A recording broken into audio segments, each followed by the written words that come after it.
Hello, friends! We are here on Monday, and that means we have another amazing episode of Pink Pixels. I'm so glad that we can gather here. This is our space, this is our sanctuary. It is a time in which we get to connect and dive into the stories of that which is our gaming world. And we get to learn more about each other, more than just what we do in the gaming space, but how we can inspire one another, how we tackle things that we go through in our lives, and the challenges we face. These kind of conversations are important that help us understand our worldview and to challenge it, to broaden it, to learn from one another.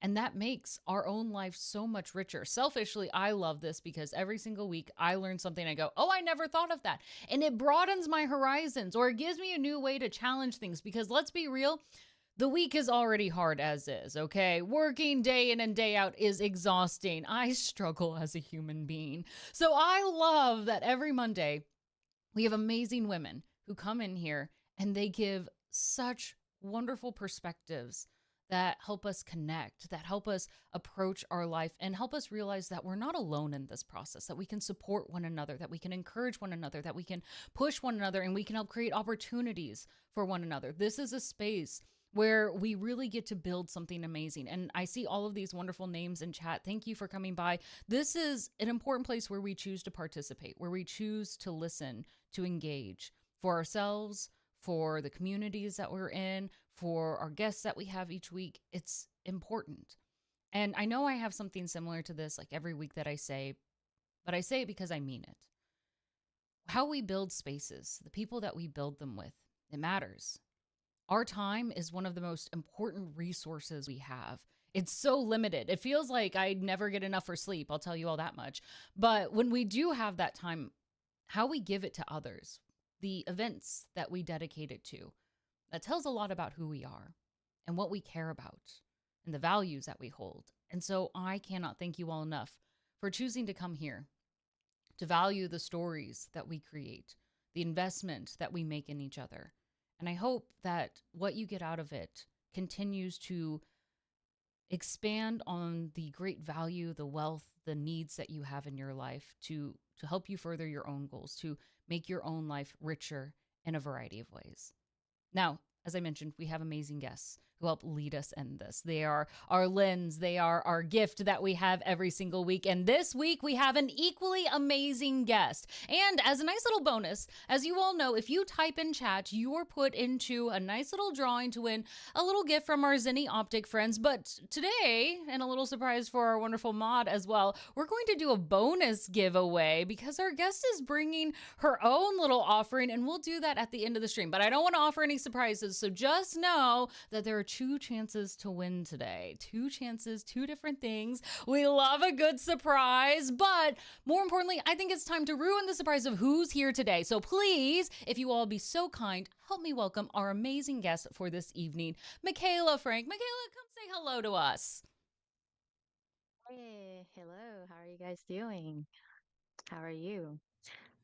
Hello, hello. I'm so excited to have you here. Can you tell our wonderful audience a little bit about yourself? I might even have you move your mic just a little bit closer. I don't want them to miss a single word that you're saying. It's amazing. I'm sorry, my mic is a little low. My husband set it up for me, so I have no idea how to fix it. So it is what it is. Fair, fair. But yeah, so my name is Michaela Frank, and currently I work for the Each Sport Trade Associations. I help with a lot of the programming there. I help set up a lot of the Lincoln Live panels over there, all the speaker panels for our upcoming conference in July. And I help facilitate the eSport leadership program that we have to help our chapter leaders learn how to lead and create local impact within their local community in city across the US and some even abroad. And the other thing that I do is that I am also I work with a K to 12 esport league here in Texas, and yeah, so I help with a lot of the in-person events around here, help facilitate kids to help them play, help with trained teachers, and I help with all. Personally, I used to be a teacher, so and when I was a teacher, I also helped with the esport club and team things there. So I wrote like two curriculum. for students over here, and we're trying to push that through TEA, which is the Texas Education Association, like the board over here, just so that like we can actually get it as a credit course, Mm. so that kids who take these courses, they can take its actual worth credit, Oh, and the school can get extra funding for it, so like they can actually promote the course and everything. So yeah, and I play a lot of games on my spare time, what little that I have. yeah, So yeah. We just slide that in, like, and also sometimes you get to play games, right? Like, you I think that's are. one of the things. Go for it. Sorry. No, no, no. Yeah, I think that's one of the thing that what is it? I think I say this a lot, like Mm. even when I work in esport, I actually don't get to play games. I get to watch other people play games. I think that's a fair point. I think that like you minimize your time, like the time that you would be spending playing games, you proctor opportunities for others. You're like, here, Yeah. Which you've is, given time. good, but sometimes you need that a little bit. Yeah. Well, it's kind of like finding yourself back at those roots of like, why do you want to create these experiences for others? Oh, it's because Mhm. you loved those experiences. Oh yeah, definitely. Definitely. Yeah. I mean, I think like all of us gamer, like, we remember like, being with our friends or like our family, like, and like Hmm. whenever, and start fighting about like who to play, what to play, or Yeah. whatnot, right? Or like I remember fighting with my brothers a lot when I was younger, because Mhm. we have like one system and we both like single player games. Yep. You got to take turns. Your hour's over. It's my turn. Yes. You fight over it. You fight over it. Definitely. And you play up to the very last minute. So, you've been playing games like growing up. That was a connecting point for you. What was your go-to game? What was the one you're like, this is where it all started. This is the game that got me hooked. Oh my goodness, I can't even. Um, because I think I started playing games like since I can remember. Yeah. But I think the games that I connected to the most was Super Mario 2, because Ooh. that was the first time I get to play as a girl, Princess Peach. That's true. Oh, I didn't even think of that. That Okay. was that was the only game. I think even after that, I don't think there was another game that I actually play as a girl up until I think I start playing MMOs, like, and Yeah. then when you can start like customizing your characters, and then like Mhm. I can actually choose to be a girl. Even things like Pokemon, like I don't think it was until like third or Yeah. fourth generation where I can actually choose to be a girl. I'll be honest, I didn't even know that you could in Pokemon. Like I just always assumed like all the versions I played, you're just Ash. That's it. Like you don't get a choice. I play up until I think you get to choose to be May. Um, Oh. yeah. Okay. Now I've learned something new. And now I want to play as May, right? Because that's like, it's kind of funny, but you never think like these are options that are available. Like if we're considering how many Pokemon games that came out and how many of them Hmm. were just always with Ash, I'm just surprised to be like, oh yeah, oh there's an option. There's 10%. You can play as May. Like for someone in the gaming space, you think I would have known that? I feel kind of embarrassed. Like I have failed a little No, pop it's all quiz. good. How dare you reveal information I don't know? But No, because I waited for that. Like, what is it? Every game that came out, I'm like, can I play as a girl now? No, no, I'm yeah, still Ash. Okay, can I play as a girl now? I'm waiting for this. This is my moment, please. But like yeah, when you finally get that moment, I think a lot of us realize that for or like it's an actually kind of defining moment the first time you get to play as a character that you're really excited to be like that's me. Like I want to be that person. Like Ash was fine, but like Ash wasn't you. Like you were just controlling him like a little puppet versus Yeah. when you see a character you're like that's me. That's now this new degree of immersion in video games. Hmm. Yeah. Yeah, definitely. And I think that's also why, like growing up, I plays a lot more MMO. Actually, when Mhm. MMOs was a thing, so I play a Yeah. lot then because I can actually customize my character to like be whatever I want. Mhm. And so I think I spent way too much time playing stuff like that. So No, no, Kurt, that was my not too college. much That was time. like my entire college day. You spent good amount of time, a healthy amount of time, okay? too, too It was much. You passed your classes, I you're mean, fine. it was during college. I had time, you Yeah. know. So Yeah. Exactly. Exactly. So what is it like seeing like remembering like from the first time with Princess Peach or even to May to where we are now, like to see this progression of character options, character representation, mhm. not just for you, but especially now that, you're creating opportunities for so many students in this space for them to be able to log in and to see themselves in games or to be able to choose characters that excite them, that feel ones that they are connected to. I I'm actually glad that that nowadays there's a lot more options Mm-hmm. for what is it for students, not just girl but boys, but whoever, Yeah. whatever their tastes are. Because back I remember when I was younger, like there's the option of things you can play Yeah. is not very much. But now, like, oh my goodness, there's like so much to choose from, right from like sim games to like resource game to Yeah. like different kinds of strategy game, different kinds Mhm. of like MOBAs and whatnot. There's so many of like Options. so many different versions. And Yeah. the thing is like, and yes, like I think that's also why like my Steam libraries just keep getting bigger and bigger. I'm like, when am I gonna actually have time to play all these games that I bought? Mhm. Mhm. Yeah, you're like your to-do So, list keeps getting like, "Oh no, I won't be able. We're gonna buy it, but it'll probably be 4 years till I get to it." yeah, and I think like even nowadays, I think with even the educational game, like the Yeah. games that you can actually learn things from there, with like Minecraft. Like there's so much you Mhm. can do within Minecraft. Yeah. I was late to Minecraft. I think I didn't start playing Minecraft until like I think Mhm. 2 years ago or even last summer. Yeah. So but I had to because well, I mean that's because I was bored at the end of the school year and that was the only thing that was available for Yeah. me to play. Why not? Try it out. I was like, all of my students are like addicted to this thing. It must be good, right? Yeah, well, hey, and that's the funny thing. Like, I think sometimes, like, as teachers or like, especially educators in that realm, we think of it as like a top-down process. But seeing like students inspire, like, these are the games that are worth playing. These are considerations. Like, it's kind of nice to be like, yes, to see that kind of flow kind of come in from anywhere. Like, yeah, they seem to be enjoying it. Let's give this a shot and see what they're talking about. Yeah, and I think I wish that like I learned a little bit more about like Mhm. Minecraft back when I was teaching too, because there's actually so much you can do within Minecraft too. Mhm. Aside from like the survivor mode, like other the creative mode, like where they can build things, Yeah.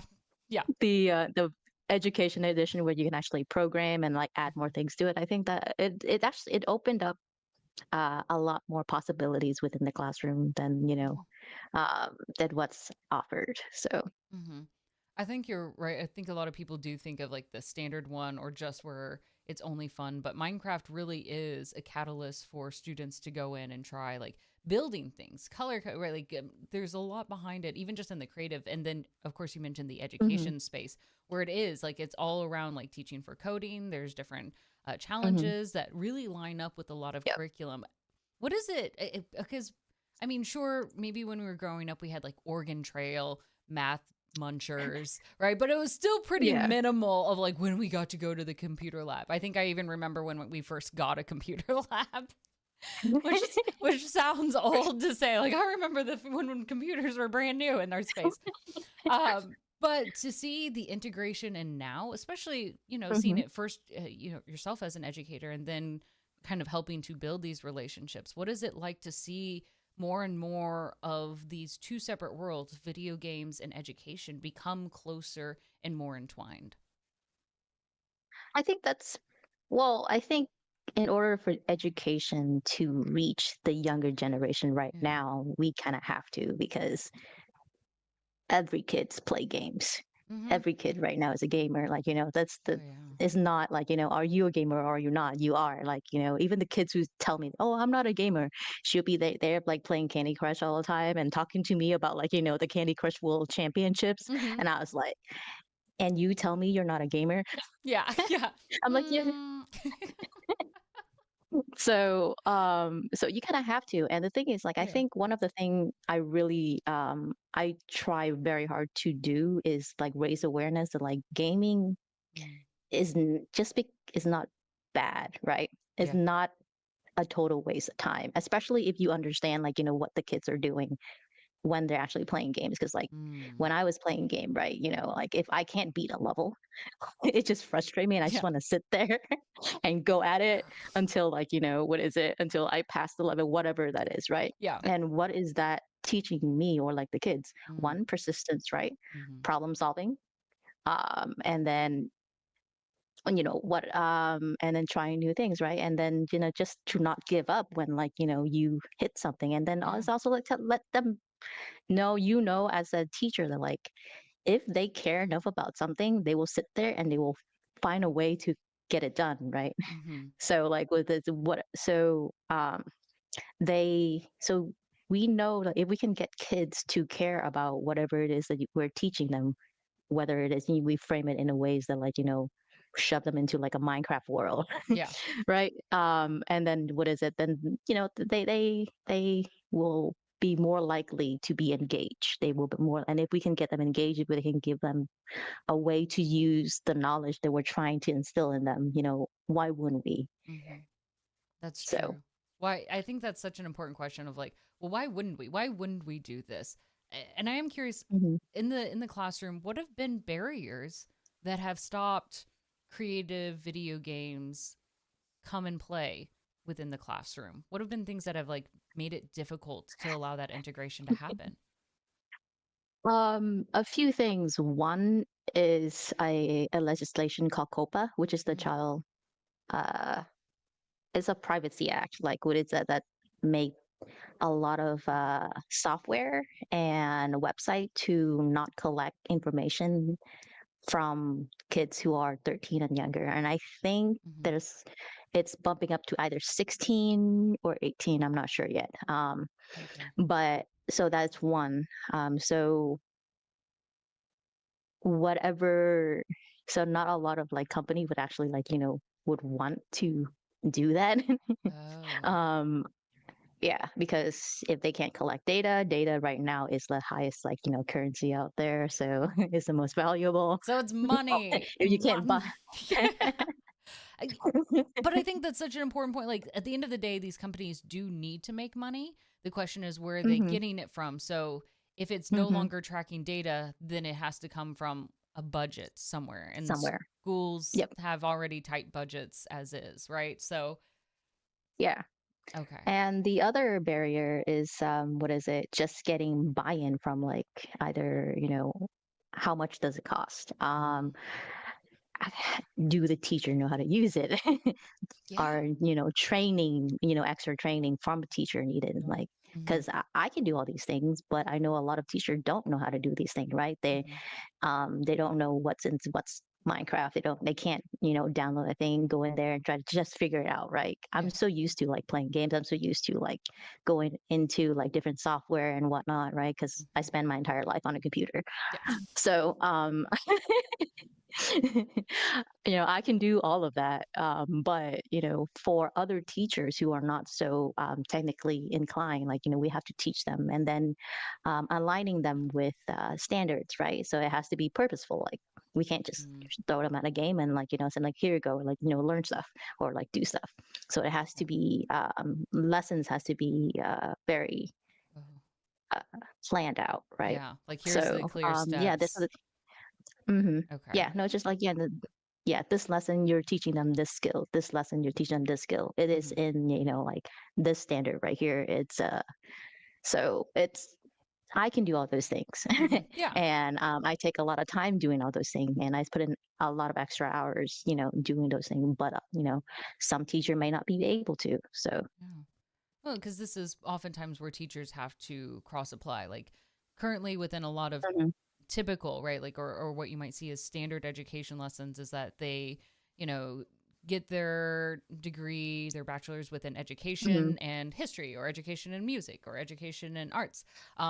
It's I don't know how many schools right now that do one of like education and coding specifically, or education with use of integration within video games in that space, right? Not as many are trying or have yet to adapt that in teaching the newer Well, teachers, are there? Or is that something also teaching at the Well, I collegiate mean, level as they create and help put out more teachers? for so like teacher education, they don't Mm-hmm. really teach you that. They just teach you the basics. Like, Mm-hmm. these are the things, the skills you need to know as a teacher, Mm-hmm. how to lesson plan, how to manage behaviors and Mm-hmm. things like that. So they don't really actually go too much into like specific, like they can, maybe there'll be a lesson on like these are the standards, right? These Yeah. are the state appointed skills and knowledge and things the kids need to learn, and this is how you adapt all of that into a lesson plan. Right. And within education, I can't say for like all of the U.S. because every state is different and Yeah. every district is different. But in Texas specifically, we do have what's called a career and technology education, and a lot of time like Mm-hmm. video games design or even Mm. esports. When once we get it approved, coding, robotics, and all of those things Yeah. fall under CT, which is career and technology education. Okay. Some do, some don't. It depends, and because you have to hire teachers for that, they have to have the accreditation to teach those things, right? They have to Mm-hmm. prove that they have the knowledge and skills and experience and background to teach those things. And technology teachers usually are a little harder to find. Okay. Okay. Because that, I mean, that is also the challenge. Like, even if you have a school that's willing, do they have a teacher who's also willing, that has the knowledge base or the Yes. background or Yep. the willingness to take on and say, this isn't my wheelhouse, but I will learn said wheelhouse and then teach it to other Yeah. students. That's a lot on a plate to bring to the individual. So yeah, you really have to do a lot on the Hmm. curriculum level to make it very straightforward that anyone essentially can pick up this curriculum and help guide students through that.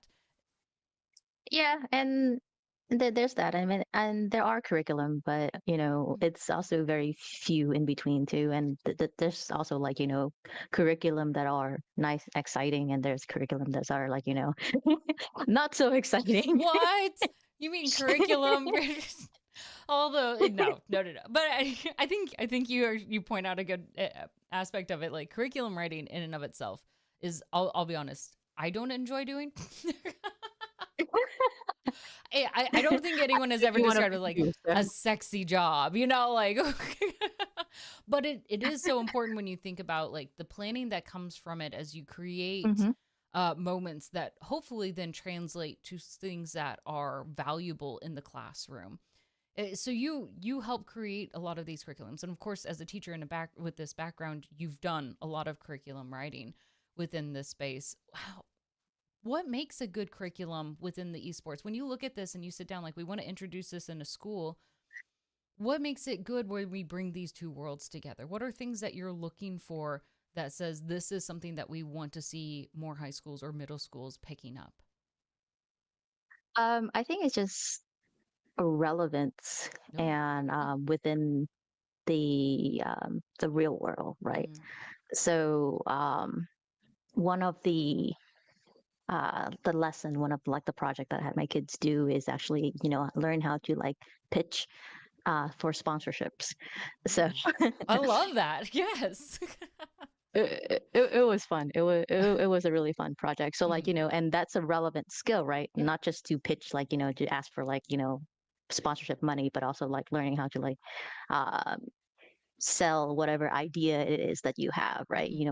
They have to have put thought into it. What are like the good points? What are like what do they have to learn things like what problem need to be solved within this world, right? Hmm. How Yeah. to budget, how to bring things in, what do you need, right? What are you going to spend all this money on? So like this, so it's understanding like what is relevant and what is needed within the real world. Hmm. And that's mostly because I teach a lot of career related classes, so I Oh, have to think about a lot about that. yeah. The Um, amount of like pitches you've had to propose for this, like, yeah, you're like, trust me, this skill is going to be important. You want to learn it. I mean, like, what is it? I tell them that too. And one of Hmm. the things I actually do back when I was teaching and doing all that stuff is I bring like actual real life professional into the classroom and have Hmm. them be a part of it in some way, either help me introduce what is it, the project, or Yeah. like with the sponsorship, like a project, like they actually judge Ooh. the pitches. So.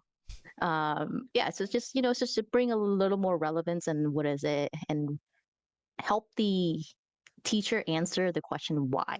Mm-hmm. Why do we need to learn this, right? Why do we need to learn, like, the skill? Why do we need to learn how to present? Why do we need to learn how to make this logo, or things like that? So Yes, yes. I think that's such a good breakdown. It's not just do these sort of things, but why do we do these? How do we think critically? It's yeah. not just, yeah, this is a logo I made, but here's why this is a good logo. Like the choice of design, the colors that we pick, Hmm. how it represents, the messaging that it brings across, how it works across multiple mediums, right? Like, you're really doing a lot of detail work to help them, even if it's not that they'll ever go out and make another logo, but that they can spot, they can recognize, or they can use that Hmm. same critical thinking in other spaces. Yeah. That is Yeah, so definitely. exciting. Yeah. So, how long have you been, especially with where you are now in the esports trade? How long have you been in this space, kind of looking in and trying to bring more esports to a variety of spaces? Um, about 3 or 4 years, Yeah. not very long. Just about 3 or 4 years. Well, in the gaming space, that is pretty long. Like, we're a young industry, right? Like 3 or 4 years, that's a lot of, like, comparatively, right? Like, That no, that's very true. That's very true. But like, I also know a lot of people who've been doing this, like, maybe like twice that long. So to me, I'm just like, well, so 6 years, right?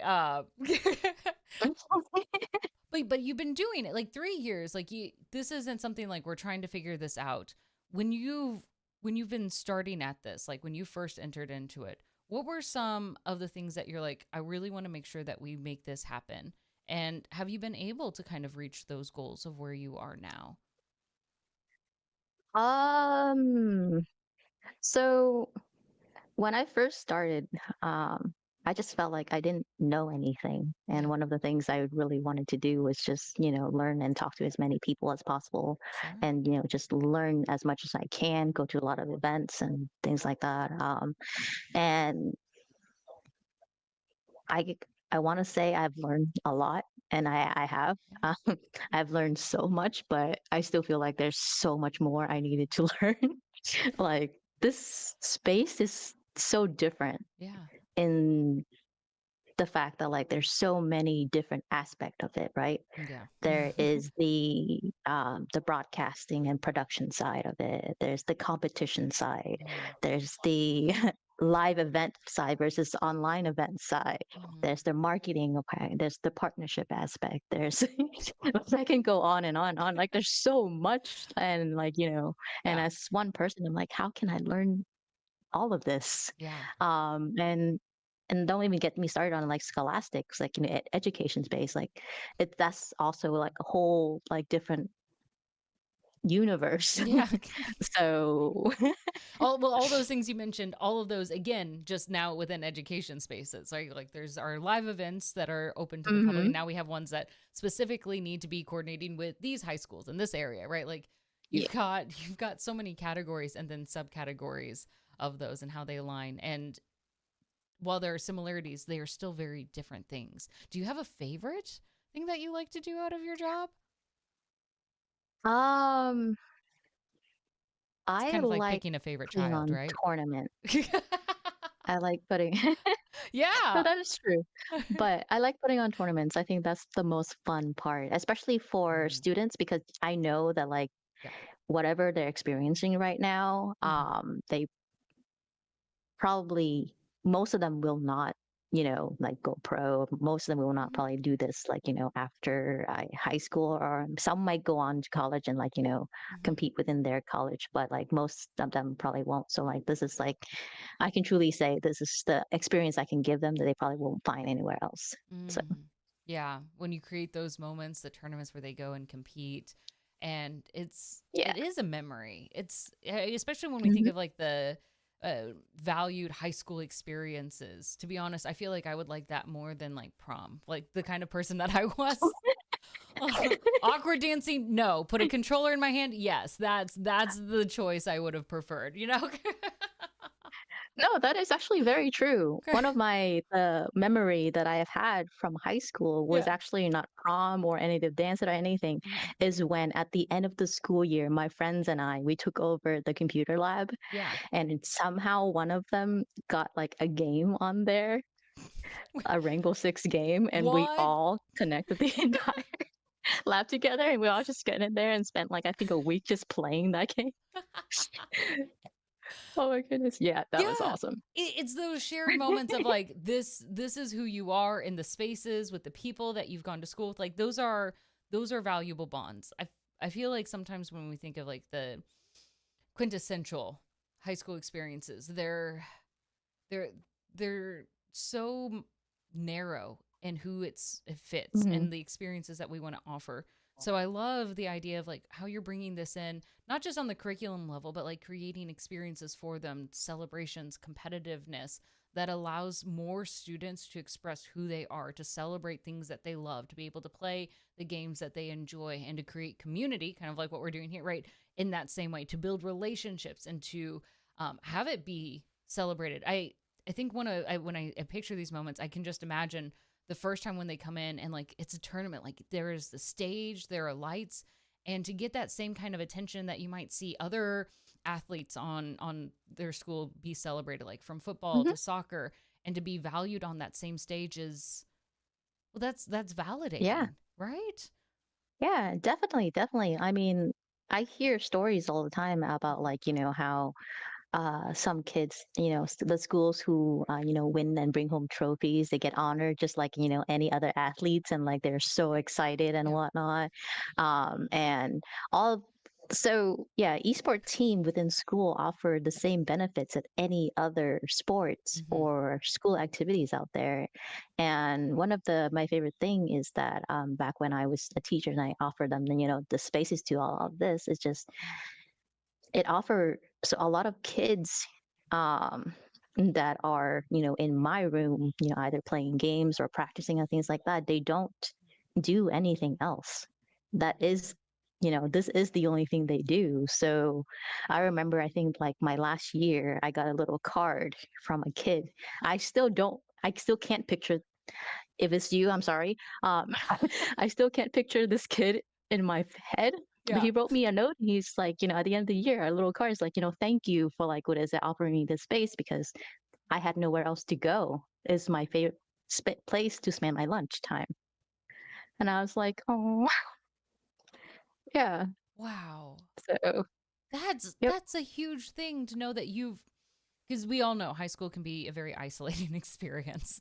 All right. It's already an awkward time. Like half of us still don't even know who we are. I still sometimes feel like that now. Right. We're who we are, how we express ourselves, what are we confident in? And lunchrooms, like where you try to connect and you have to find a place to sit to create a space where they can feel comfortable, where it feels like a safe place. That is a very important and sometimes rare thing that you've created for someone. How special is that? Oh my gosh, I would never I get rid of that know, and I card. felt I so would bad. I'm cry. like, I don't know who you are. I'm like, I don't know who you are, but thank you. I'm glad.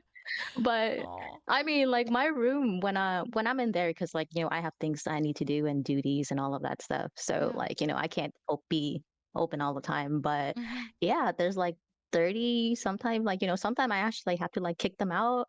And I was like, I'm sorry, there's just too many of you in here.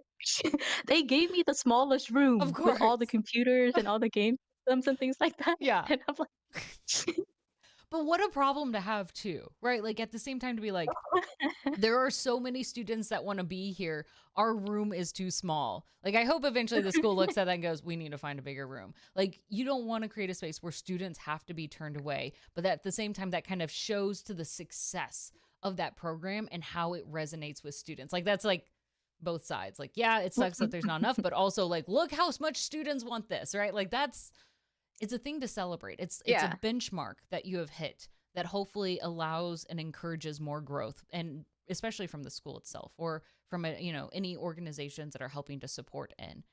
Now schools do often look yeah, for partners definitely. in that, right? Like it's not just the school that kind of doing this. Obviously with your esports trade organization, like that's an opportunity to come in and support. What does that look like for especially for when we look at the unique relationship within high schools and middle schools with other organizations outside of the education space, right? Specifically within like their school district to bring in to help add to the educational experience. How do they find the right partners? What does that look like? What do those conversations begin? What is the degree in which they bring outsiders in to interact with students? Well, for anybody to actually enter the school, the Hmm. first thing you have to do is a background check. Hmm. So, Yeah. Hey, I think yeah, that's because they important. don't like. Yes, yes, definitely. Yeah. That's I think that's the thing I have to like send to like all of the people I invite in is like, I'm Mhm. sorry, this is mandated. Yeah. Yeah. But please do a background check. I know I trust all of you, but still. Um, but I think this is a tough question to Mhm. answer because a lot of the onus right now is on the teacher to reach Mhm. out and actually Mhm. to work with um, Oh. whatever partner that it is that they want to bring in. I mean, I think Mhm. some school district have like partnership directors, some Yeah. don't. So in order for you know to bring in like a partnership like back when I was teaching and coaching esport and all of that stuff, Mhm. I personally went out and seek out partnership with other companies. I Mhm. was really really lucky to actually had someone from Complexity reach out and say, "Hey, we want to work together." It was Yes. awesome. It was. Like, yes. I brought the kids over. Yeah, they toured the what is it, the Complexity headquarters, and get to look at the rooms and things, the practice room and all Yeah. that stuff. They got invited to like influencer mixer. Mhm. Uh, so, oh yeah, they had a blast. Oh yeah. Were they like Um, freaking out? Like I can't even imagine like taking pictures, like look at this, look where we are. Yeah, no, they were great. They loved it, and especially Complexity. Their headquarters Mhm. is really really nice. Like the seats, the nap pod, the It's picture the perfect. bean bags. Yeah, the yeah. So it was great.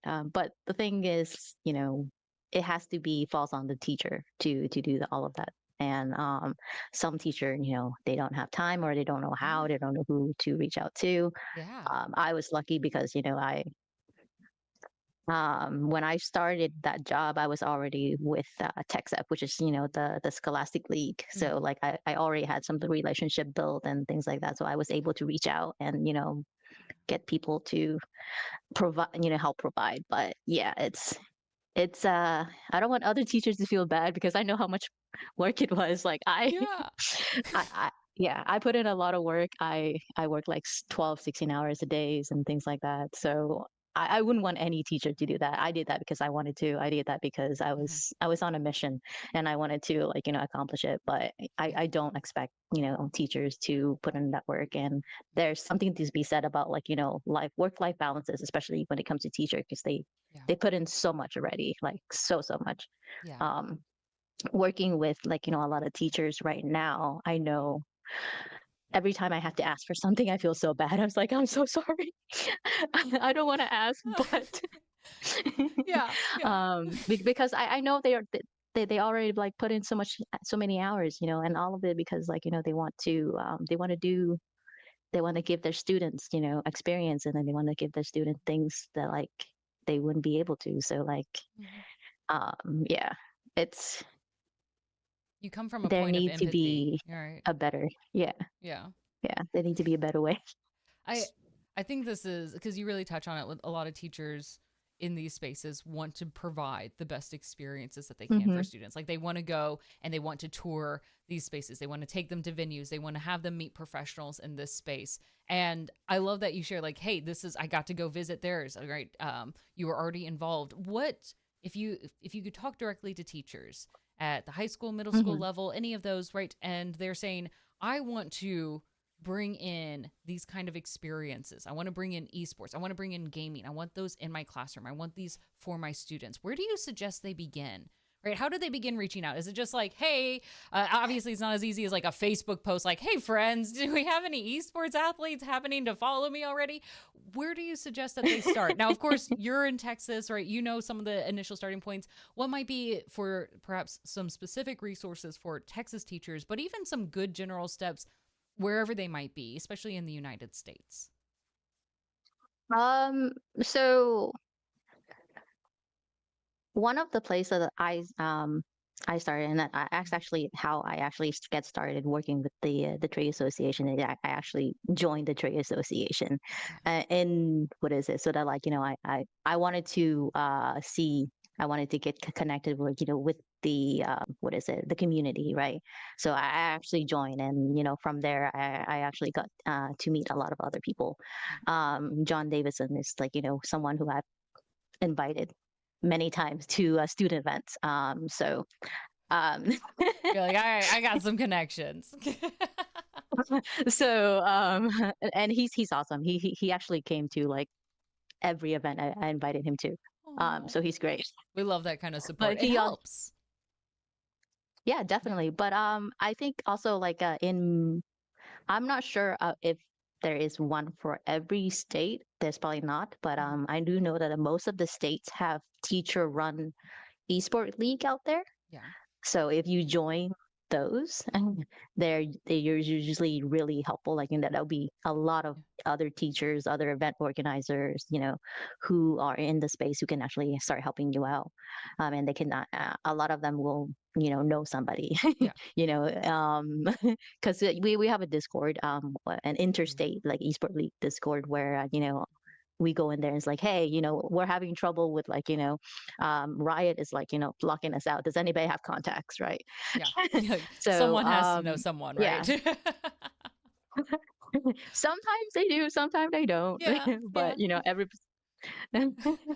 you just never hurt to ask. But yeah, so like, what is it? Join a community, right? There's a lot of out there. There's the teacher community. I do know, like, so in Texas we have like the Texas community. There's also NASA, which is the network of academic and scholastic esport federation. Yeah, that sounds I'm good. sorry. um, all these acronyms, education and acronyms. Yeah. Oh my Yeah. We goodness. love them. They're so long, right? So catchy. Makes it easier to put on a t-shirt. But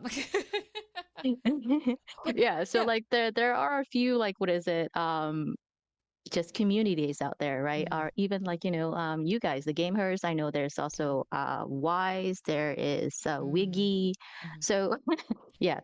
So there's a lot of different communities Yeah. out there. And I think if you just, reach out, and honestly, any of those companies that you think are like what too big to like contact, Mhm. um, reach out. I have never had someone said no. Wow. So I've actually had a lot of like conferences and like networking mixers and things that I've gone to. Yeah. Once they heard that like I am like the scholastic esport person, Mhm. they'll come to me and it's like, hey, I want to get involved. I want to help students. Mm. What can I do? What opportunities are there, like? And a lot of time is because they want to offer students the opportunity they had when they were younger. So Yeah. like I said, I've never had anyone say no. Like, Yeah. in the lease, what is it? They'll like zoom in and they'll like, talk to the kids and do whatever you need to. But I know Which is still they're, really great. yeah, it's, I, people in this space, man, they're so nice. Mhm. But I think that's such an important thing that people forget that they can leverage. Like, I love these are so actionable, right? For teachers that are like, Hmm. listen, it's not at my school yet. I want to do it. Find your organizations, right? Join your group's Discord where there's the interstate collection of t-shirts trying to bring it in. Go to different networking spaces. Let people know that, hey, I'm looking Hmm. to do this. Who would like to come, right? Like letting people know that awareness is helpful. That way they know to start Oh bringing yeah, it in. definitely. And just the point of asking. I think you're so right that in the gaming space, we see education as such an important way to help with the longevity of our industry, to keep students in love with the games that they play and to learn more beyond it, like to see like what you Hmm. mentioned earlier of all the different aspects of your job, like the the competition, the marketing, the media production that goes behind it, the online versus live events, right? That there's so much more than just playing the game, and that they Yeah. can learn more about it. They can see the spaces, they can talk to the people with all the different job titles and what that looks like to help broaden their Yeah. horizons. What great takeaways. Oh, I'm gonna need to go back and clip all those organizations you listed, but they're great starting points to find people who, even if they don't Hmm. have the information you need, they will be able to help you find the person you need. I think Oh that's yeah, the key thing. definitely. What a great take. So when you were building this out, what was it like to start seeing this like enter the classroom for the first time? Like when you offered this to your students for the first time, what was that reaction like? From the students, or Yeah. actually from anybody, they're Yeah, like, anybody. Like, all they know let's is open like, it up. they're like, so we're just gonna play games all day? I was like, no. Wait, did they really think that? Like that's all it was? Like we're playing games? Yes, yes. From the students to the parents to the teachers. Oh, wow. So you had to do a lot of perception changing of like this isn't just playing games. Like yes, that's the I had to, vehicle. yeah, I have to burst a lot of bubbles. I'm like, no, no, you're actually gonna learn things. We're gonna have projects. I'm gonna give you grades. There are still assignments. You're gonna have homework. Oh, so I think some like when we think about like, oh, it's that interesting, like you find the curriculum, you start implementing it, but there's a whole attitude change that you have to overcome on multiple levels of, yeah, the parents, the other instructors slash administration, and even the students, like to understand like this is not just playtime. Like we're taking play Yeah. and making it learning. Ooh, that's not easy, is it? No, I no, guess a lot of you've kids gone were through stories, haven't you? Oh yeah. Oh yeah. Oh, what was that like? Like, okay, so where do you begin? Like, if you have parents, admin, students, whose attitude do you begin to shift first? To be like, trust me, this isn't just playing video games. Like, what's the strategy tactic to make this work and to get everyone on board and seeing the value? Um, I always start with the parents, because if you Mm. can convince the parents, you can convince everybody else, Ooh. and the kids will just follow because they think it's playing games. So, um, So they'll say yes no matter what. It's the parent. Got it. The parents you got to convince. What? yeah. So, yeah, I do a lot of like parent education. So, like, like parent education night, Mm-hmm. parent nights. I have, like, things out. Yeah, I have to actually walk them through like the curriculum. These are the things they're actually going to learn. They're real life skills. They're not just going to be in my class playing games all day. Yeah. There are games there, and they will have some time to play games, but Yeah. that's not the majority of it. There's So. value, I promise. Have any of the parents started picking up games like once they see like, oh, this is valuable? Like does it become now a family experience for any of them? Depends on the parent. Okay. If the parents, if they're not gamers and they don't already play game, they Yeah. just don't. They're just like, okay, I guess. Oh. But if they're actually gamers, they're like, oh, this is awesome. I had this when I was in school. Oh, you're like, yes, thank you. You get it. You understand the value. All right. Yeah, I think that but helps. But wow, that's a lot of effort to like have to educate parents. So like you mhm, do parent education, like is this after school meetings that you do? Is it Zoom? Is it in yeah, person? a lot of time. A lot of time it's after school. Okay. So yeah, so we will plan out a night, and then I know one of them I actually and I invited do you guys know COPE? So, which is the Coalition of Parents of Esports. Mhm. Shay, yeah, we invited her out to Yeah. like talk about what her experience is like, and Mhm. why it's not a bad thing. Mhm. And then we invite like other like experts there, and to talk about it, and things like skills, career choices, college, and scholarship availability and things like that. So Wow. Okay. Yeah, do any of the parents get more on board when they hear of like scholarship opportunities? yes, yes, yes, yes. College, college and careers are the two things that they what is it like? Oh, okay, Yeah. okay. So there are opportunities. I'm like, Mhm. yeah. But it's that kind of interesting thing of like how multifaceted you have to be and trying to make arguments to win the parents on board, to be pro this kind of curriculum, to be like, yes, not only is it going to teach them a bunch of life skills, because you would think that argument would be enough. But like you have to now add on to it. Like now we got to be creative. Like also college Yeah. applications, also scholarship dollars, like also like you have to offer some shiny Yeah. things on top of it to make it more Well, I palatable. mean, yeah, I mean, things like as a parent, like, Mhm, whatever it is, like, if you want to support your mhm. your kids, right? You want Yeah. to support whatever they want to do, Mhm, but you also, and I think I'm saying this because my parents were like that, like, mhm, give like their kids reality checks.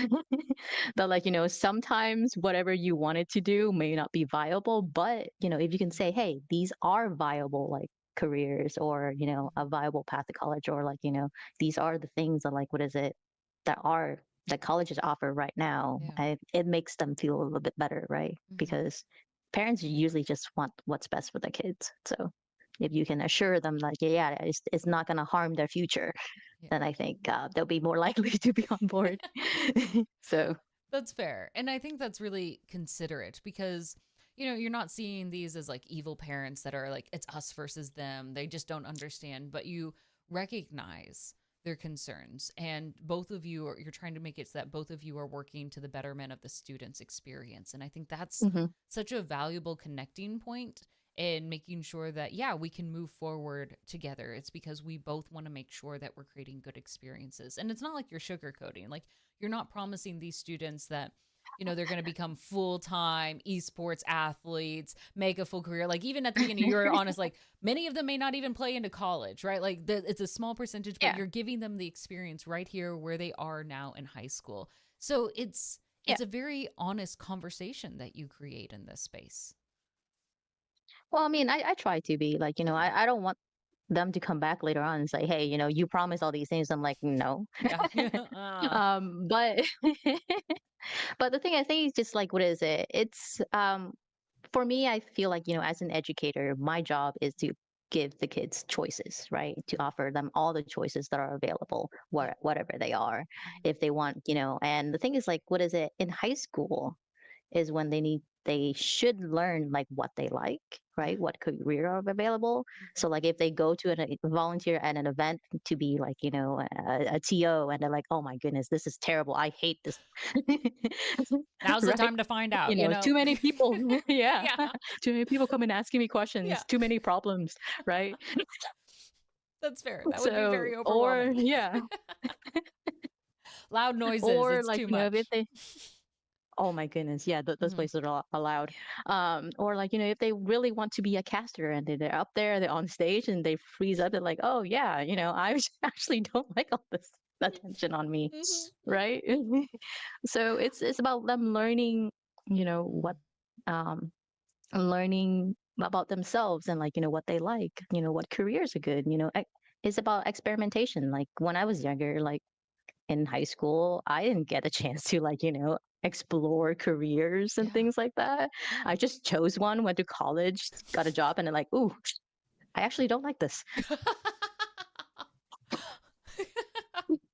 That's fair. That's fair. I want to dive into that a little bit. I want to talk more about your journey, right? From where you started first as a gamer, playing early on with Super Mario, to how you find yourself in the position that you are today, where you have such an amazing career, where you are influencing and creating such amazing experiences for others. I want to know what that journey is like. And of course, because clearly that's inspired how you want to help influence and approach these students now, and work with parents and other educators to create good experiences that might be similar and different at the same time to what you went through. I love this. um, All right, so so, yeah, Michaela, don't go anywhere. I want to come back and we want to do the full dive on this. I don't want us to cut us off. So we're gonna okay. take I'm gonna take a 5 minute break in a hot second. So I'm gonna let you go and do a little bit of a break, a breather, and we're gonna come back and we're gonna do the deep dive. Friends, for those of you who are getting ready to also take your 5 minute break, don't go just yet in this moment, right? What we're gonna do is we're gonna do two little things. First of all, we are going to do our Zinni Optical giveaway. So, all right, you remember this. All you had to do was type in chat, right? As Little Temptress says, want a chance to win one of the 2 giveaways tonight. All you have to do is to enter is to just say anything in chat. Maybe it's your favorite letter of the alphabet, right? You got 27 options to pick from. So pick one of them, right? Or maybe even not that. Maybe you pick an emote, right? That's going up, right? There's a lot of cute ones that you can choose from. Put something in chat and that will put you in to be one of our potential winners. We'll do a nice little random drawing. And then of course our little bot will tell us who the winner is, and then we'll message you and we'll get all the details that we need to get to make sure that you can get your win. So as a reminder, today at the first half of this, our first giveaway is with Zenni Optical. They're a wonderful partner here with the gamers. They have a little package to send you if you are chosen. So let's go ahead and get our virtual drum roll. I swear one of these days I'm probably going to break the armchairs of this gaming chair that I have for how hard I hit it. But let's find out who our wonderful winner is today for our episode, April 29th. Is it really April 29th? Oh goodness, May is almost here. April 29th winner. All right. Dun, dun, dun, dun. We'll see what comes up. Who's going to be our lucky person? We'll find out. I need to have like some little music that plays right now that allows us to choose. Makes it easier for me. All right, Little Temptress, who did we get as our Zenni Optical winner for this day? Who is our Zenni Optical winner? What can you win? It is a little package, a little giveaway that they're offering to do that. Well, Mr. Amazing, all right, all you have to do is type in chat. You figured it out. Success on this end. So for those of you who have already chatted, thank you, good friends. All right, Mr. Amazing, I see you in there. Hi, good friend of Fat Man. You know your username always makes me sound like a jerk when I have to say it out loud. But it's good to see you. Big Sly, Axe Rally, Deadly Frog, all right, Bubonic Penguin, all of you, Stoker that I see in chat, even Scrib, hello. Thank you all for entering. Love that. Let us find out who our winner is. Go ahead and let us know. Little Temptress, go ahead and kick that off and we'll find out. And then after we do that, we will announce our Pink Picks winner as well. All right, for our drum roll as we kick this off. Da, da, da, da. I need like little fireworks too. I'm just making a list of all these assets that I need to add it off. Mr. Amazing, hey, congratulations. You came in just in time. You are a Zenni Optical winner. All right, you're going to get a little DM via Twitch to get your details in so that way we can send it over to you. So make sure that you fill that out. There's a little form and that way you're going to get a surprise in the mail. Congratulations. All right, so now we're going to hop over to our other halftime announcement. You know what that means. This is another opportunity where we shine the spotlight on extraordinary talent within our community. That's right. It's our Pink Picks winner announcement. So remember, each week, you all submit incredible show of talent and spirit from femme-presenting gamers who aren't just playing games, right? They're changing the game. And I want to recognize them today. So today, we have another amazing gamer who has made her mark. A huge thanks to every single one of you who participated by sending in your nomination for Pink Picks. It's your support that makes Pink Picks, powered by Thunderpick, not just possible, but also a powerful movement towards inclusivity and recognition in gaming. And that recognition is important, right? Calling them out, having eyes on them, recognizing the good work that they do is an important step in supporting them. So now for the moment we've all been waiting for. This week's Pink Picks winner is Artemis Frost. Congratulations. Let's talk a little bit about who Artie is. She's a partnered streamer on Twitch who focuses on community games and hosting events. You can catch Artie hosting Fortnite tournaments, breaking headphones in Lethal Company, or even gaslighting some of her friends in social deduction games. You know, little pastime hobby there. She's also a content creator for Ghost Gaming and a member of the Twitch Women's Guild. You can stay connected with her at Artemis Frost, and that's 2 T's in Frost.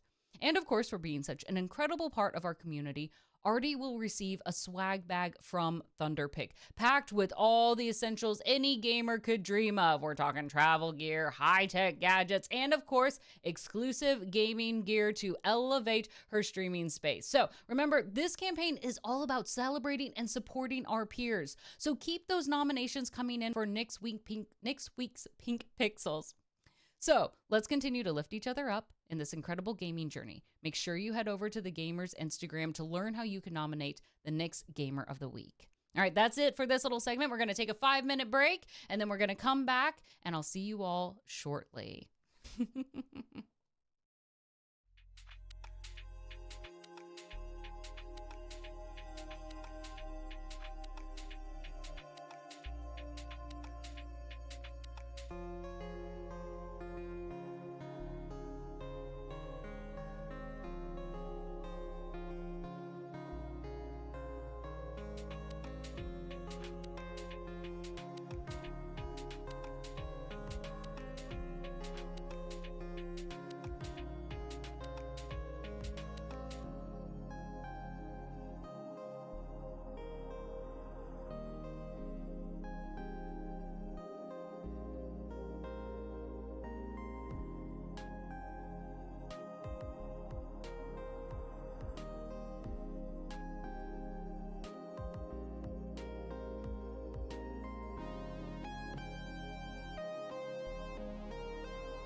All right, friends, we are back here in our wonderful episode of Pink Pixels. We have our coolest guest ever, Michaela Frank, joining us. We've been talking a little bit in this first half about the esports space and how it meets education and gaming and how it evolves, the challenges that you have, how you integrate it, how you get everyone on board. But of course, the first person you had to get on board was yourself. You have a really cool job. Let's be clear. You do cool things, you impact cool people, you get to work with cool people, the events and things that you do are cool. But how did you get there, right? Like, so you mentioned before we cut to the break talking about college. What was your first major? I had only one major, Okay, so straightforward. I wanted to finish college as fast as possible. Um, Fair, fair. well, yeah. So all throughout like high school and I got very interested in like game design. I really I wanted to be in the gaming space. Either it is designing game, making games, or whatever it is. Right. I picked up a book on like I think like Java or something like Oof. that, and I tried to learn how to code. Um, Yeah. Some people are great at it. I so look at that and go, oh, that sounds hard. I learned later on that I don't like it too much. Um, That's fair. That's fair. and so, and by the time, I did not have a very good time in high school, for various reasons. So by the time I got into college, I was so done with school that I just wanted to get it over with as soon as possible. So, Yeah. the major I use is, God, was a visual communication, but mainly what I Mhm. try to learn there is 3D animation because I wanted to, learn how to make video game assets. I learned very quickly that I was not very good at character design because I almost failed that class, both the first one and the second one. So You're like, this isn't what I I was actually like, want to okay. do. Did you save some of your character designs? I still have some of it left. Yeah, I still have some of it. I try to bury it and like I get that. I get that. erase existence of it, but but the two things that I actually did really like was environment and Mm, lighting. Those were really, really fun to me. yeah. And I found that I was decent at it. Um, however, after I finished college, I interned at a media company, to do like what is it, website and 3D design. And then after that, I also worked for an animation company. They made movies, they didn't make games, and I'm like, okay, it's still Yeah. entertainment. Yeah. Yeah. So It's in the space. whatever, right? Yeah, it's close enough. Um, and then I bounced around a few different careers. I did a lot of like media creation for different companies, and for 3 years I worked for a fitness company. They make aftermarket parts Mhm. for treadmills and things like that, and I get to like create like videos of like of them using it and things like that. Here So I we was go. like, Do you yeah, compare yours to I like did the not like. Peloton ones we see now? You know? Yes, the bikes were a popular one. But after a while, I was like, I didn't like this too much. That's fair. Yeah. So and then I was like, you know what? One of the things I really wanted to do was travel. So I Ooh, quit my job, probably the cushiest job I've ever had. yeah. I quit my job and I was like, you know what? I'm going to go overseas. I'm going to teach English. And I did that for about 3 years. Wow. That's Yeah. And I, That's wild. Like it's such a cool experience, like to do programs like that. But it's also was there like were you afraid at all? Be like, this is something new. I'm gonna be away from like my friends and family, right? Like it's a whole different experience. And you're like, you have to at least contract what a minimum of a year, right? For this. yeah. Yeah. That's a Every contract was a year. Yeah. that's At least a wow. year. And you're like, okay, well, I'm just gonna pack everything up and head up. Wow. That is wild. Yeah. I mean, I love it. Like, go live, go see some stuff, right? But that takes some. I mean, it takes being brave. It takes being courageous to say, I deserve and I want something different for myself. And you made a big jump. I did, yeah. So I was in Vietnam for a year, and Yeah. then I was like, this place is a little too scary for me. Okay. Fair. Fair. Well, so I lived where I live. I live in Ho Chi Minh City, right? But Okay. my school was about 30 minutes away. Hmm. And in Vietnam, that's a long time. Yeah. That's a big stretch.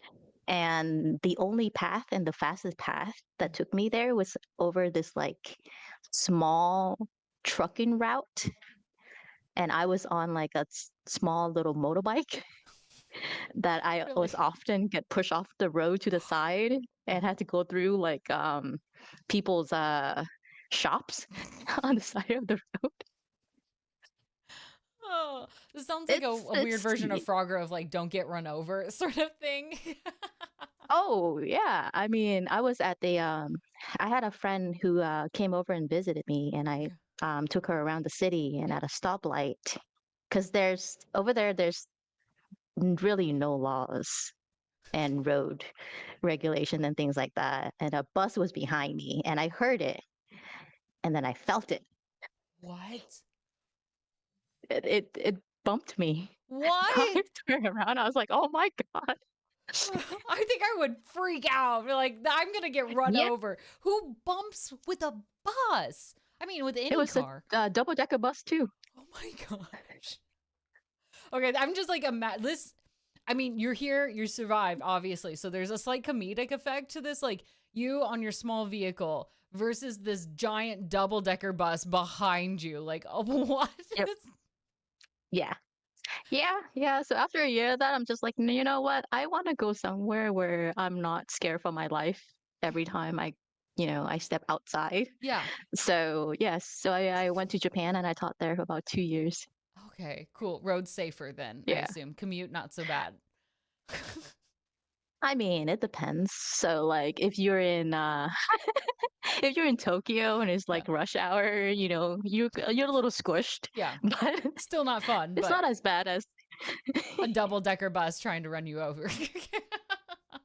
Yeah, yeah, that was crazy. Vietnam was crazy. It was fun. It was crazy. Yeah. But yeah, Okay, so you did 2 years Japan stint was in fun too. Japan. You now have some really good teaching experience under your belt. Hmm. You leave Japan. What happens next in your story? Where are you going from us?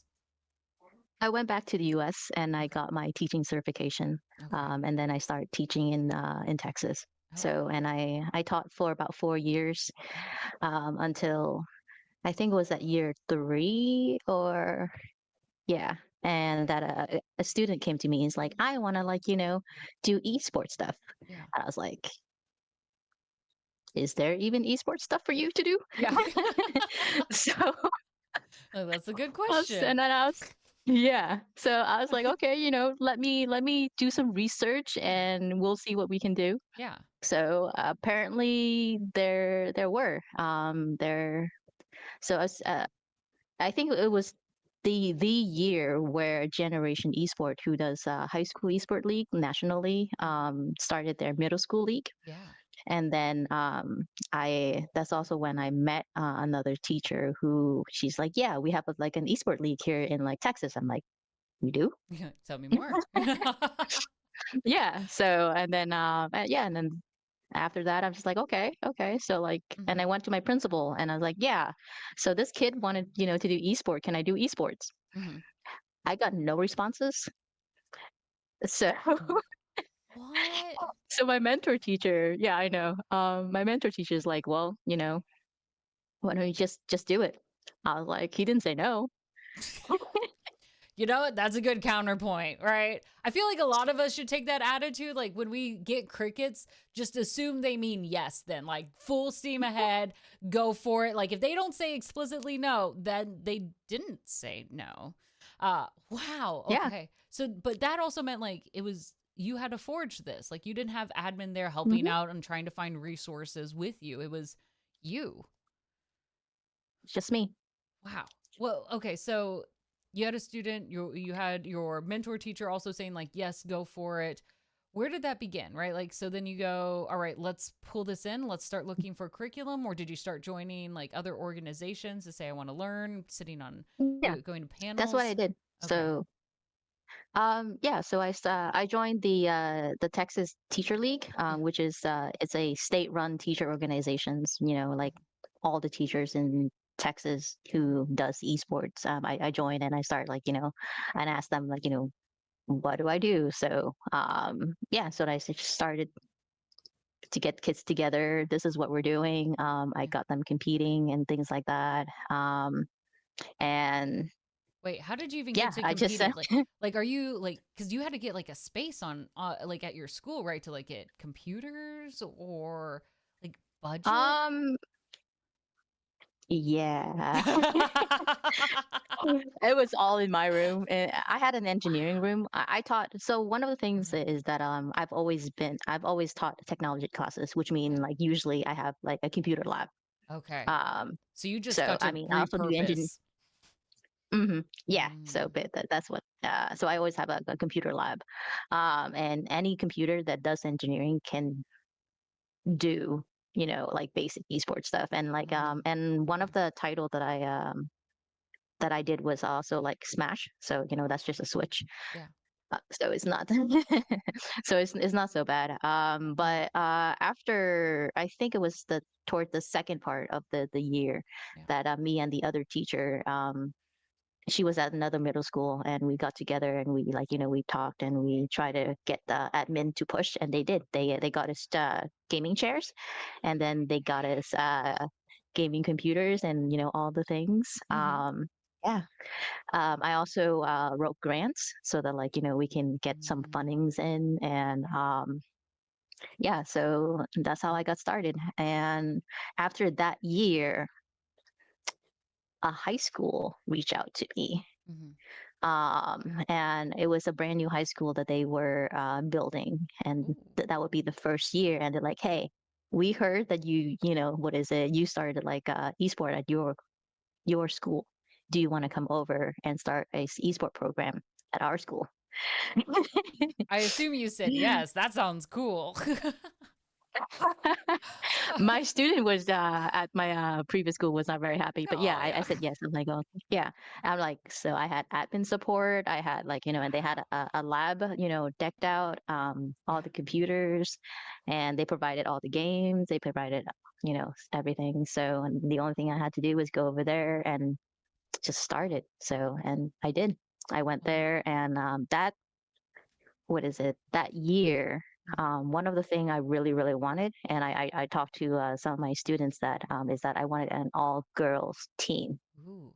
and by the end of the year I had an all girls Valorant team and it was awesome. I love that. Okay, okay. I want to hear your story on this, right? Because a lot of us like here, especially being on the gamers channel, we're like, we hear that, we're like, Yeah. yeah, do it. We're excited. But why for you do you're like, why was that important to create? Why was it important to have an all girls team?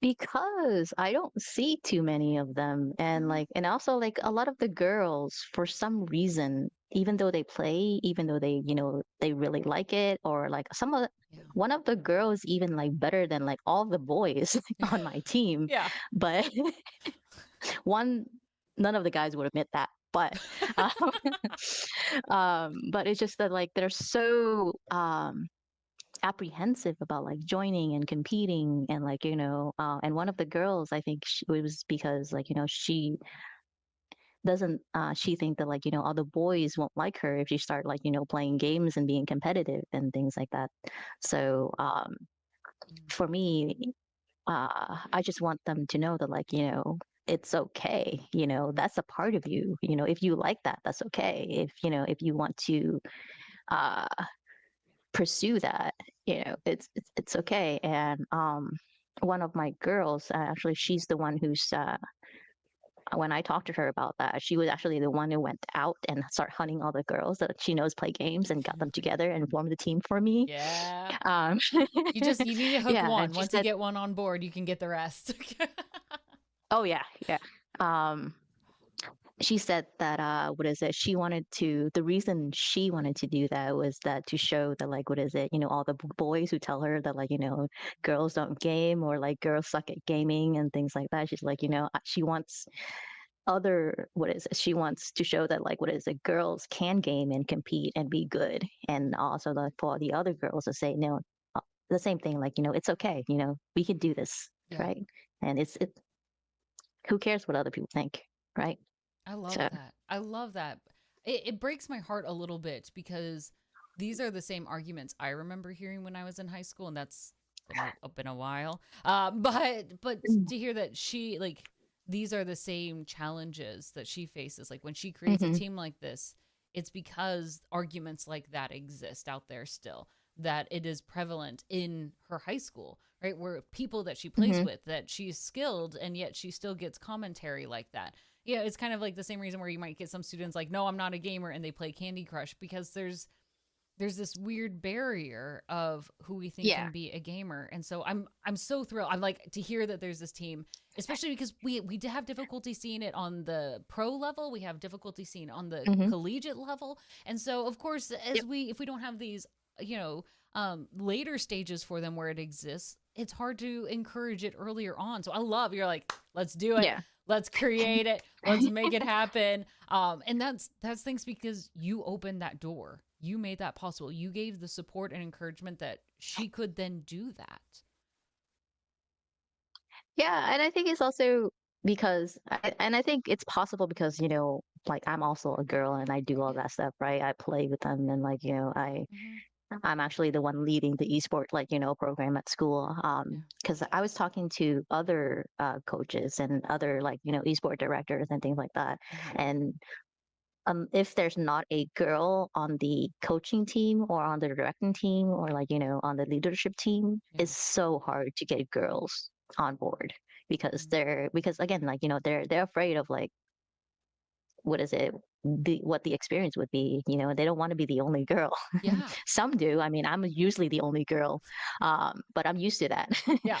um but yeah, so like a lot of girls so like they once you get that safe space, like it's a lot easier to like bring other girls on board. Mm-hmm. So. Yeah. Well, and it's not always like a guarantee that it's going to be a better experience because people are people, but it's one of many signs that indicates that I'm going to be heard. Someone is going to take me Hmm. seriously. They're going to invest in me in the same that they're going to invest in any of the other players, right?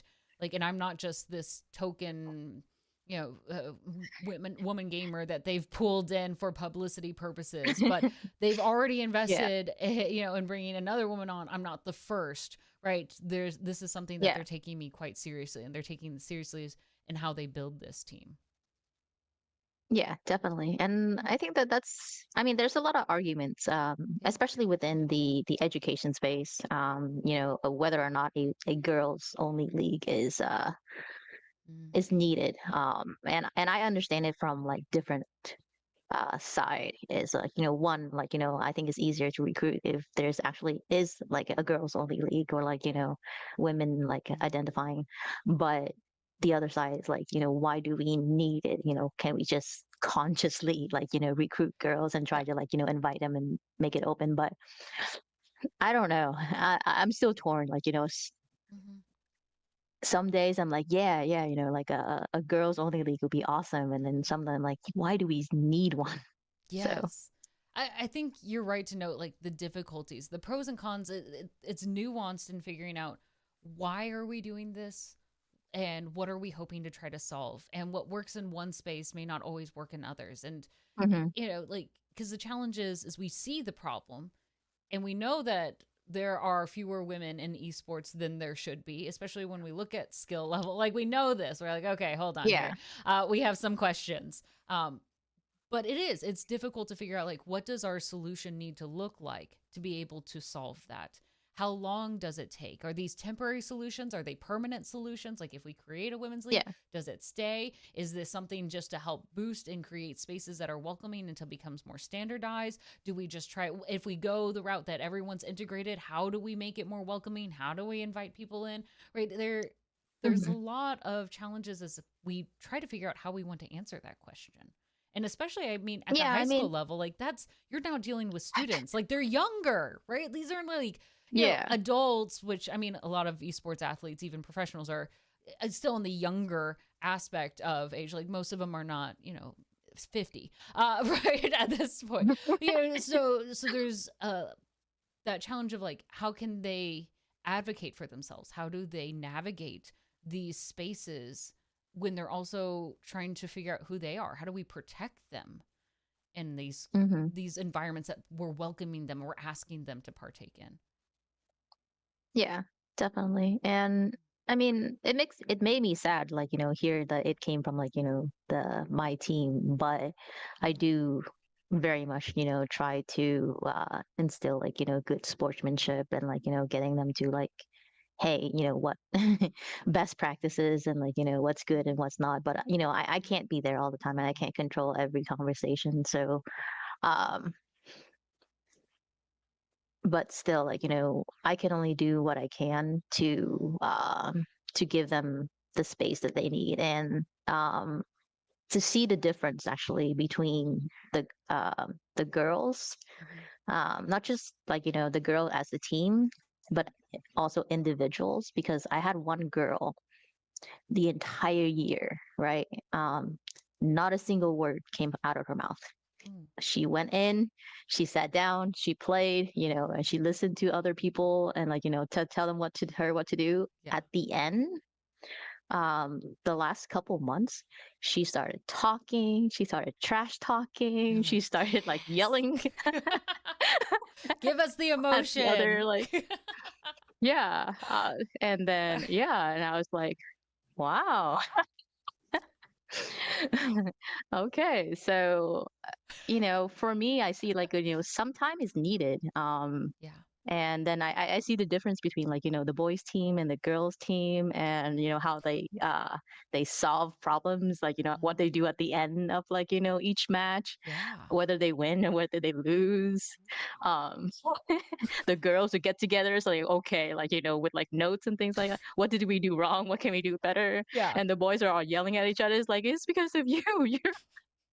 You threw. Two very different ways to approach this. Oh my goodness. Goodness. Yeah, But it was. you're right, like these are spaces, and I want to call it because I think it's so important and healthy that, because you said like you are one person, like you help where you can, but ultimately, right, like you create these spaces and you can't be there for every moment. What a healthy approach. And I think especially for teachers, that's hard.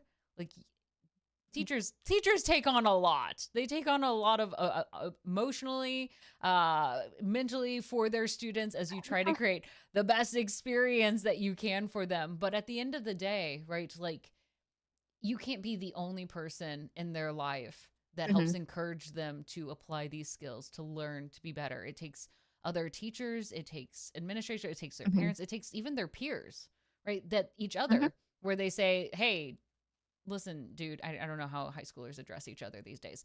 Um, well, dude, like don't talk to them that way, or like that's not how we want to address this. Like there's so many ways in which this helps us become better in our learning, and it can't Mhm. be just the burden on you. Now, of course, you don't just work in this particular space anymore. Like you do so much more. How did you then move Yeah. into this space? So like I said, I started joining like, different like organizations. Like I joined the teacher one, Mm-hmm. I joined the trade association, then I just started going to events and things like that. Mm-hmm. So at the end of the school year, I made a choice to like, I'm gonna see and I'm gonna quit teaching. Mm-hmm. And then I'm gonna try to get into, actually like, make esport my full time job and see like, where it takes me. And yeah, let's say TechSev offered me a role, and then I start working with them. I start with working teacher, developing curriculum, developing all those things, going to like school and talking to districts and things like that. And then I started showing up at like all the esport, like the trade association meetings and things. Hmm. And then they're like, "Hey, you want to work here?" And I was like, "Sure." As it turns out, yes. Yeah, and then yeah, and the rest is history. That's where I am right now. That So, is so cool. I mean, but like these are steps that you've taken to continue to invest, and as you've done well, right? It continues to grow, and it's been a very cool and while it seems like a natural progression, like seeing it all. Like there's no way when you first started, once you graduated college to figure out like this is where you would end up now. That's not like, oh, that's mm, where we go. Obviously, right, like with education and understanding the gaming space better, and what you've been sharing with a lot of parents and students and admin is that, right, there's a lot more options in the gaming space career wise. What do you recommend now for those, like, especially as you talk to students, of how do they prepare themselves for thinking about working in the gaming space, working with esports or tournaments or studios, right? What are things that you're like, hey, you should consider this if this is something you want to do? I tell them to uh, volunteer at Mm-hmm. events. See Yes. what events there are. There's gonna be like a lot of like there's a lot now. Lot live events, online events, and things like that, right? And then just volunteer. What do you like to do? What are you doing now within the space? Are you casting? Are you streaming? Are you competing? Are you like do you what do you want to do? Do you want to facilitate competition? Do you want to like design logos? What do you want Mm-hmm. to do? And then volunteers, and then go up to somebody who's in charge and say, "Hey, this is what I want to do. This is the career path I want to explore. Is there an opportunity for me?" So yeah. I love that, right? Like start doing things. I think Hmm. sometimes students we feel like like we got to just learn. I'm going to just take information in. But the most important thing you can do in this space is just taking that step forward.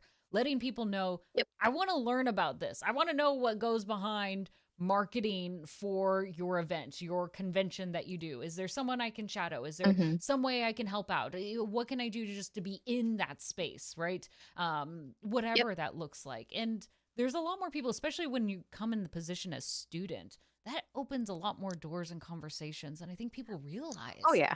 right? Like, oh, yeah, you're a Yep. student. Like, yeah, let's help you out, right? A lot of organizations encourage their employees to connect with students, to tell Yep. them about what you do because, right, it helps, it gets them more informed, brings in a cooler workforce, right? Like, Yeah, it's definitely. mutually beneficial to take advantage of those Hmm. opportunities. Now, of course, you say, like, here's where you are now.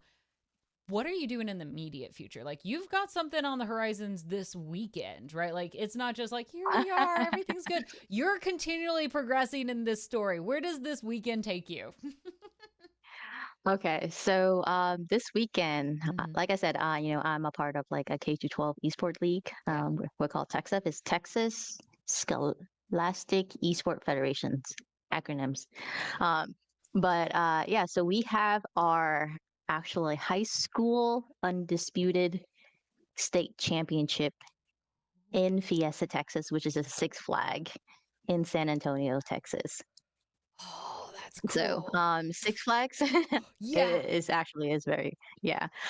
So Six Flags, especially the Fiesta one, the one in San Antonio, they actually just opened their gaming center, the E6 gaming center this summer.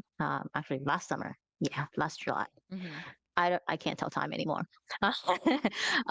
Yeah, so we partner with them, and then we gonna take over the park. Yeah. We're gonna have like use their stage, their thing, and yeah, we're gonna throw our like high school tournament there. It's gonna be a lot of fun. We invited. It's called Undisputed because we don't invite just the top of our league, but from every league.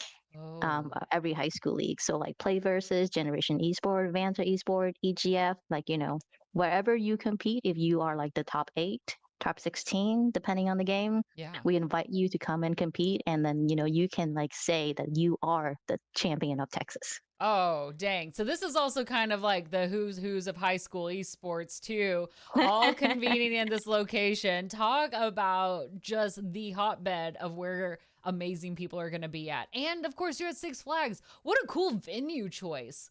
Like, first of all, I think that's wild, right? Like, I think sometimes when people think of like gaming spaces, they think of like quiet, like off corner, like lounges of sorts. But this is No, prominent. This is huge. What was it like? yes, Explain, no, like, it's awesome. hey, we got an announcement. We're going to be at Six Flags. Like, did people freak out? I would have. Oh yeah, oh yeah. No, I had we announced it at the beginning of the season, which Yeah, is for us is in August, the beginning of the school year. We're like, yeah, yeah, so like this year our state championship yeah. is gonna be at Six Flags. And like, wait, what? So schools started like what is saving and like budgeting and like allocating like Hmm. yeah, just so that like what is just in case they win, Yeah.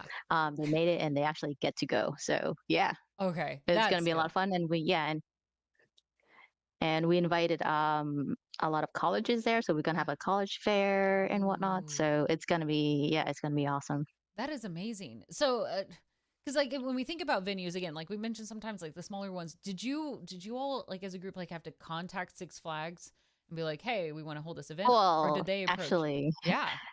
No, no, no. Tell this story. so Come on. well, this will go into like, the next thing that I'm going to be promoting, Yeah. which is Esports Next from the Trade Association. So last year, we went to the last Esports Next, which is the 2023. Yeah. And there was a conference, and like that conference, like, we tried to pull like everybody from different aspect of the esport industry together. Like, Yeah. if you're brands, if you're Six Flag, open up a like, gaming center, if you're a city who's trying to like learn, if you're a school, like, what it is, right? So they try to pull in all different aspect of the esport industry, That's and good. we all meet together in one space. And that's actually where we met the vice president of design who uh, head start spearheaded, that E6 center for Six Flags. You're like, And let's just then start a conversation, see where this goes. Wow.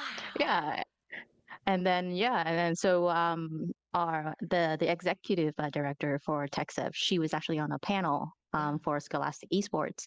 Mhm. And Sam, he, yeah, the Six Flags VP, he was also on another panel for local impact. And somehow their path crossed, and it's like, hey, you should host like, the next one at Six Flags. And we were like, sure. And yeah. Why not? You make a compelling case. All you had to say was Six Flags. But Yeah, kudos first of so all to like Esports Next of creating this hub, because I think so many esports organizations or individuals or venues, right? Like they're so siloed of where they are. hmm, And so creating a space where like, let's put them all together. Let's create opportunities where they yes. can talk, they can collab, they can figure out where are Yep. there going to be cross points where they can create something that's cool. Because Yep. that is cool. Like Six Flags, really cool. It's even better that they're working with you all to put something amazing happen, right? Like, and who doesn't want to be like, that's Yeah, their target definitely. audience of like, let's bring in a bunch of high schoolers. That's who they want. You know, Yes.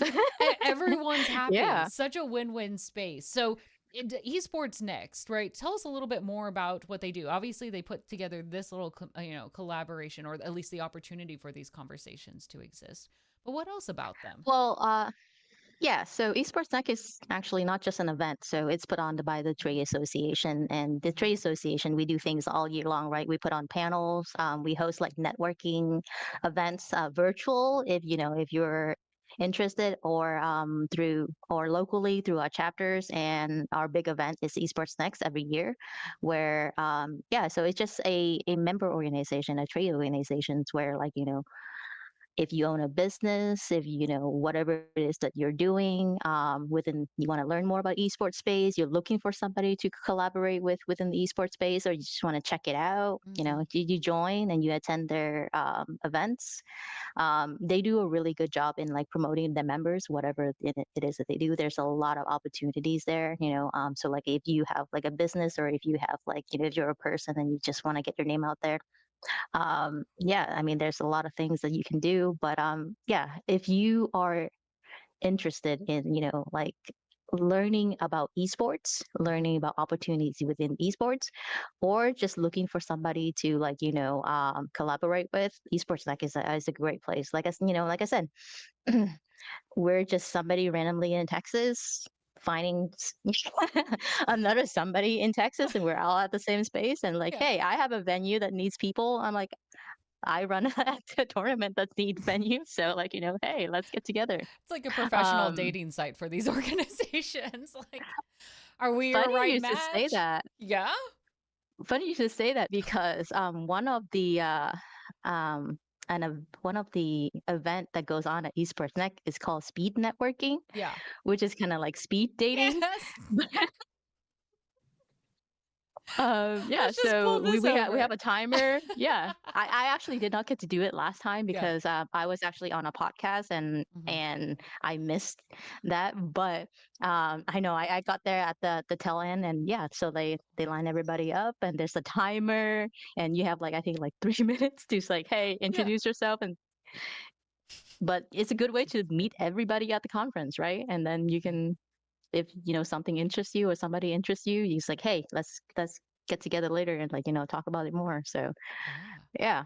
Oh, I love But that. it's a really fun experience. I really want to do it, Yeah. but didn't get a chance to. Like, I want to do the dating speed, right? Speed dating. Yes, I clearly I have not done. Yeah, I would be very awkward in those situations, and it sounds like a blast. I would like to be awkward in those spaces because, well, because I mean, networking can be an intimidating process. When people hear like, oh, I have to go Hmm. network, it's like, oh, let me get some business cards, and I'm gonna go insert and tell people who I am, and that's such a, I guess, basic way of approaching networking, but it's really more about finding those right connections. Who are people that you can Hmm. work together to work alongside to create something that's great, right? That's the idea.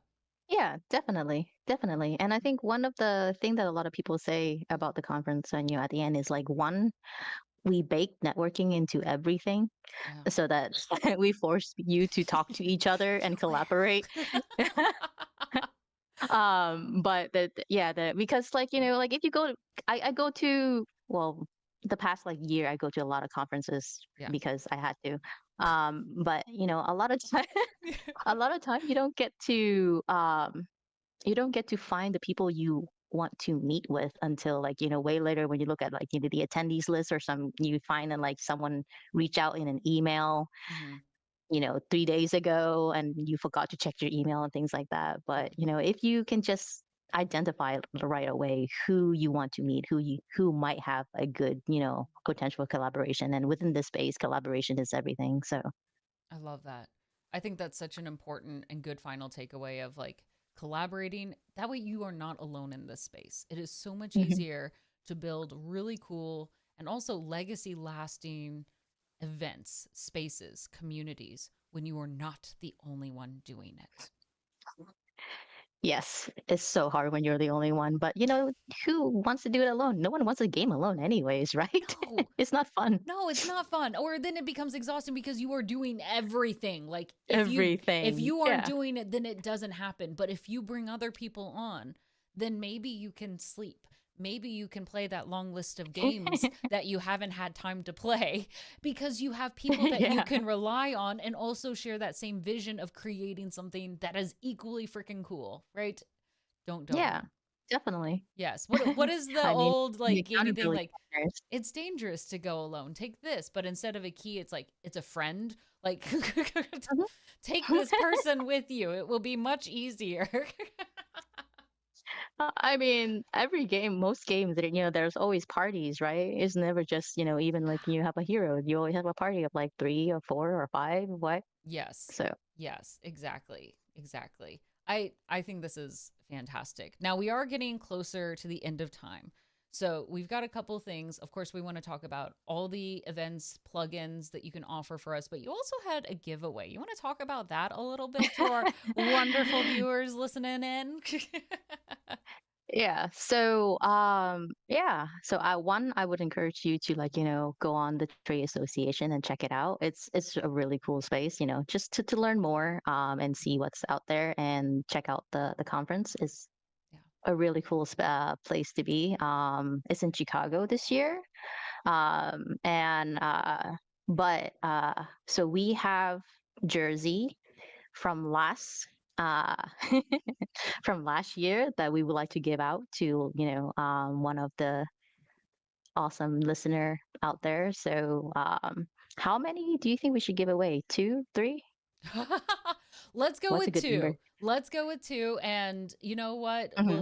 We'll get people responding. So that way, everyone, first of all, two things. Yes, one, you need to type in chat. All right. Let us know that you're here. Say hi. If you've already done it, you're good. You checked off that list. But two, you can see in our pin chat, if you're over here on Twitch, that we have that link over there available for you. Because yes, you're going to get a cool jersey if you win. It's amazing. You won it, right? Of course, who doesn't want to showcase a little more cool swag that you can? Jerseys are always wonderful, but also get a chance to know the great organization behind it, right? This is a chance for you not just to say, like, I've got an esports jersey, but to help, represent organizations that are doing cool, good, and important work as we try to connect and grow the esports space, as we, allow more students and teachers and venues and people to all connect, to create cool things, to have events that are exciting for everyone to be able to participate in and to share and to celebrate and to create more of. So make sure that you go check out that link over on Twitch.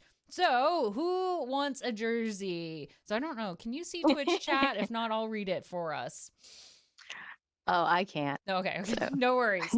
No worries. All right. So let's go ahead and do our first giveaway as we type this in. So, our first winner of a jersey. And Michaela, if they win, where will they be able to contact you to be able to claim said jersey? So email events. So EVENTS at esportta.org. Yeah. esportsta.org. All right, events at esportsta.org. And I'm going to go ahead and post that in chat as well. So that way, if you're a lucky winner, you get it. All right, so we've done our drum roll. Our first winner of our jersey that we'll be giving out is going to be... I know there's a slight delay, so whenever I say that, then it's like 5 seconds later, and then we find out. Bubonic Penguin!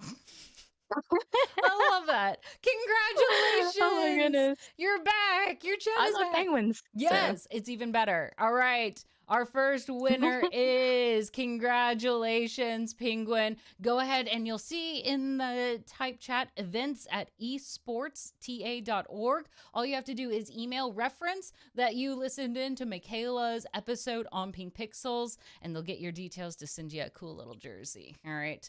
Up your fashion game a little bit. Look pretty cool. All right, let's go ahead and get our second drum roll as we find out our next winner. Who's gonna be our second winner of the jersey this evening? Da, da, da, da. And our winner is, and then long pause as I breathe in. I do a lot of talking. You think I'd remember to breathe? Not my strong suit, as it turns out. I'll get better at it. It's okay. Yep. All right. Well, we'll make it happen. As our Nightbot is glitching, we'll give it another second.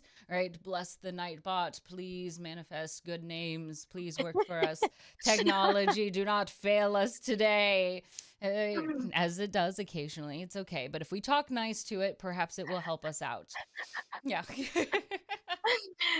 That's okay. I do the same. It's like, please, please, please, just this one work. Yeah, just right now. I'll give you anything that you want. I'll let you rest. I'll do even restart for you so you can really...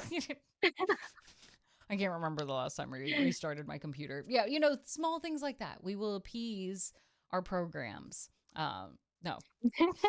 as we try. So as Nightbot is working up and getting that second name for us, let's go ahead and do a call out of all the ways that they can stay involved, stay informed, follow what you've been up to, and of course, what we see from Esports Next, what we see with trade organization. Go ahead and give us all of those details. Lay it on us. I don't have too much to plug. So if you want to follow me or talk to me or contact me, I do have a link tree which will list all of my socials. So if you go link tree and just do Mickey Mikki Frank Frank, and then that should list like my Instagram, my Twitter, and my LinkedIn. One of those, you should be able to contact me. And I think my email is also in there somewhere. And yeah, I think that's about it. Perfect. I like that. You're like, here it is. Easy, straightforward. No one has to hunt for it. And that's very helpful. And even for the esports, esports TA, if you just click on their website link, right? Like you can just scroll straight down to the bottom because you all have YouTube, Twitter, Facebook, Instagram, LinkedIn, Twitch. And yeah, I think that's everything. I might be forgetting one. There's a lot. Basically, if there's a social platform, they're on it. You should follow. That feels like the easy way. All right. Yes. Thank you. Yeah, I got You're better at this than I am. we will together, our two brains combined, we will make this happen. All right, little temptress, go ahead and let us know who our second winner is. And while we are processing for our Nightbot, all right, we do have a winner. Let's find out who it is. Da, da, da, da. We'll find out. Julie Bear, LOL. Oh, congratulations. All right, we saw you here in chat. We're very happy for you. So to our two winners, Bubonic Penguin 5 and Julie Bear, LOL, congratulations. Remember, all you have to do is make sure that you email, right, esports at esport. Oh goodness, hold on, let me start this again.